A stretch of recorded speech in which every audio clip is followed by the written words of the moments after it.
માળિયાહાટીના તાલુકામાં તાલુકા અને જિલ્લા પંચાયતની ચૂંટણીને લઈને આમ આદમી પાર્ટીએ પહેલી યાદી જાહેર કરી છે।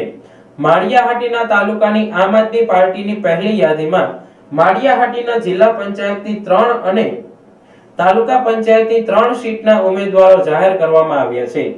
માળિયાહાટીના તાલુકામાં હાલ કોંગ્રેસ નિષ્ક્રિય હોય સીધું ભાજપ અને કોંગ્રેસ સામે આમ આદમી પાર્ટી લડે તેવી સંભાવના હાલ દેખાઈ રહી છે।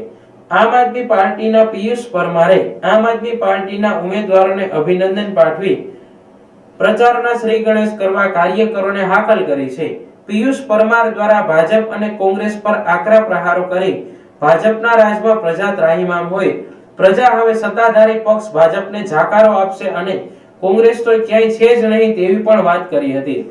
તો વધુમાં આમ આદમી પાર્ટી કોઈ પણ પાર્ટી સાથે ગઠબંધન વિના સ્વતંત્ર ચૂંટણી લડી રહ્યાની પણ જાહેરાત કરી હતી।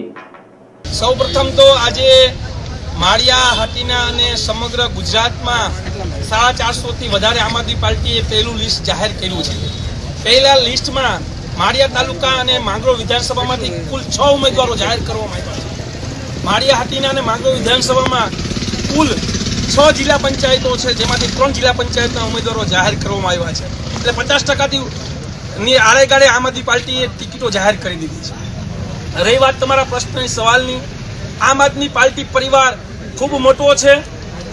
આજ વખતે આમ આદમી પાર્ટી પરિવાર ક્યારેય કોઈ ગઠબંધન નથી કરતું, પણ આ વિસ્તારમાં અત્યારે ચર્ચાએ જોર પકડ્યું છે કે આમ આદમી પાર્ટીને હરાવવી હોય તો કોંગ્રેસ અને ભાજપના નેતાઓ બે મળી અને ભેગા ચૂંટણી લડવાના છે।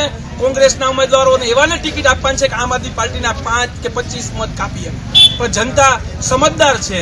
જનતા આવનાર સમયમાં સામાન્ય લોકોના પાર્ટી, નાના લોકોની પાર્ટી, શિક્ષણની વાત કરનારી પાર્ટી, સ્વાસ્થ્ય મુદ્દે વાત કરનારી પાર્ટી સતત 5 વર્ષમાં આમ આદમી પાર્ટીમાં જ્યારથી લડાઈ લડીએ છીએ ત્યારથી સતત જનતાનો અવાજ ઉઠાવ્યો છે। અમને માળિયાહાટીના તાલુકામાં સંપૂર્ણ વિશ્વાસ છે કે વિસાવદરની લહેર અહીંયા ચોક્કસ આવવાની છે। 110% વિસાવદરની લહેર આવવાની છે અને સમગ્ર માળિયાહાટીના તાલુકામાં વિસાવદરવાળી થવાની છે। પિયુષભાઈ, તમે ક્યાંથી ચૂંટણી લડશો? લોકોને એ ઇંતજાર છે। આજે તમારી જાહેર નથી થઈ, પણ ભવિષ્યમાં જાહેર થશે તો ક્યાંથી લડશો? ચૂંટણી પિયુષ પરમાર પોતે ક્યાંથી લડે મહત્વનું નથી। મહત્વનું એ છે કે એક ઉમેદવાર છે પિયુષ પરમાર બનીને ચૂંટણી લડશે। હું ધારાસભ્યની ચૂંટણી લડ્યો છું, તાલુકા પંચાયતનો ચૂંટાયેલો પ્રતિનિધિ છું અને સમગ્ર વિધાનસભાની મોટી જવાબદારીઓ છે। સાથોસાથ પ્રદેશ કક્ષાએ પણ હોદ્દો હોવાને કારણે અન્ય કાર્યક્રમોમાં પણ હોઈ શકું। કદાચ હું ચૂંટણી લડું કે ના પણ લડું, પણ આવનારા સમયમાં આ મારા જેટલા તાલુકા પંચાયત અને જિલ્લા પંચાયતના ઉમેદવારો છે તે પિયુષ પરમાર જ છે।